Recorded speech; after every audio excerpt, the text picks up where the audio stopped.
9 मई 2026। समय शाम के 6:42। स्थान राजभवन, कोलकाता।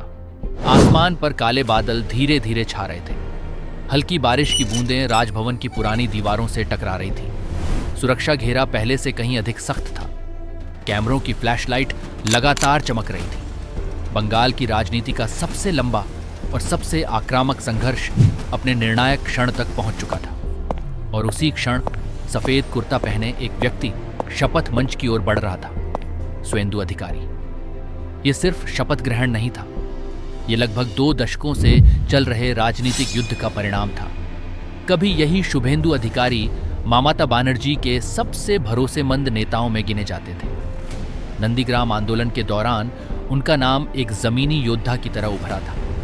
2007 में जब पूर्वी मिदनापुर की सड़कों पर हिंसा भड़की, जब किसानों और पुलिस के बीच संघर्ष ने पूरे देश को हिला दिया, तब बंगाल की राजनीति बदल चुकी थी। उसी आंदोलन ने ममता बनर्जी को सत्ता के सबसे करीब पहुंचा दिया था और उसी आंदोलन ने शुभेंदु अधिकारी को बंगाल की राजनीति का सबसे प्रभावशाली चेहरा बना दिया।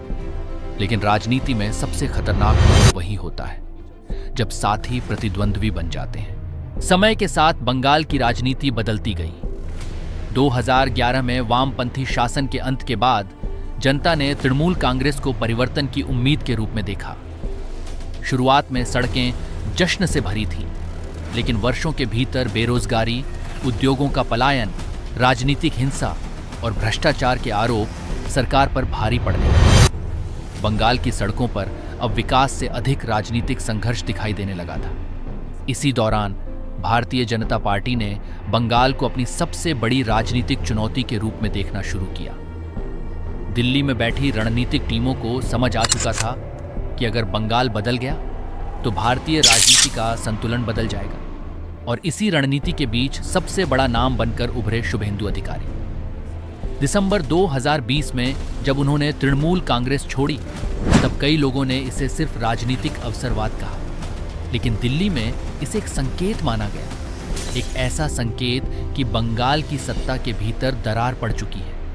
इसके बाद जो शुरू हुआ उसे कई राजनीतिक विश्लेषकों ने ऑपरेशन बंगाल नाम दिया। विशाल रैलियां शुरू हुई। नरेंद्र मोदी और अमित शाह लगातार बंगाल पहुंचने लगे। हेलीकॉप्टरों की आवाजें जिलों के ऊपर लगातार सुनाई देती थी। गांवों की दीवारों पर नए राजनीतिक रंग चढ़ने लगे और पहली बार ऐसा लगने लगा कि बंगाल की राजनीति स्थायी रूप से बदल सकती है। फिर आया 2021 का चुनाव। पूरा बंगाल किसी युद्ध क्षेत्र में बदल चुका था। नंदीग्राम इस युद्ध का केंद्र था। वही नंदीग्राम जिसने कभी ममता बनर्जी को सत्ता तक पहुंचाया था। अब वहीं शुभेंदु अधिकारी उनके सामने खड़े थे। ये सिर्फ चुनाव नहीं था, ये अतीत और वर्तमान का टकराव था। 2 मई 2021 को परिणाम आए। ममता बनर्जी सत्ता बचाने में सफल रहीं, लेकिन नंदीग्राम में शुभेंदु अधिकारी ने उन्हें हरा दिया। उस दिन पहली बार बंगाल की राजनीति में यह एहसास हुआ कि सत्ता अजेय नहीं रही। इसके बाद अगले कई वर्षों तक बंगाल लगातार राजनीतिक तनाव का केंद्र बना रहा। विधानसभा के भीतर आरोप और जवाबी हमले तेज होते गए। सड़कों पर संघर्ष बढ़ता गया। सोशल मीडिया वैचारिक युद्ध भूमि में बदल गया। बंगाल अब सिर्फ एक राज्य नहीं था, वह भारत की सबसे बड़ी राजनीतिक प्रयोगशाला बन चुका था।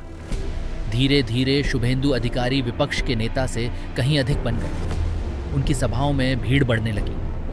भाजपा का संगठन जिलों तक गहराई से फैलने लगा।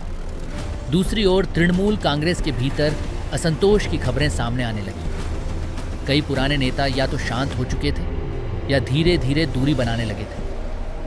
2025 तक आते आते बंगाल की राजनीति पूरी तरह बदल चुकी थी। राज्य में लगातार बढ़ते राजनीतिक संघर्ष, आर्थिक दबाव और अंदरूनी असंतोष ने सत्ता को कमजोर करना शुरू कर दिया।